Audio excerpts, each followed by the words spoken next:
তুমি ছাড়া তো আমার আর কেউ নাই। আল্লাহ গো, তুমি যদি মাফ না করো কে আমাকে মাফ করবে?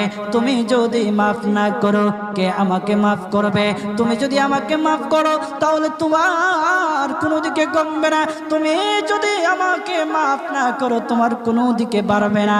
আল্লাহ গো, তুমি আমাকে মাফ করে দাও। সারাটা জীবন অন্যায় কাজ করেছি, সারাটা জীবন নাফরমানি করেছি, আমার কাছে কালেমার দাওয়াত কম আসে নাই, আমার কাছে কালেমার দাওয়াত কম আসে নাই, আমাকে লোকেরা কম বোঝায় নাই। ওগো আল্লাহ, তুমি আমাকে মাফ করে দাও।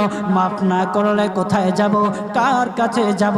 বাবা যখন মারে তখন মার কাছে আশ্রয় নেওয়া যায়, মা যখন প্রহার করে তখন বাবার কাছে আশ্রয় নেওয়া যায়, বাবা মা যখন প্রহার করে তখন দুনিয়ার কারো না কারো কাছে আশ্রয় নেওয়া যায়। ওগো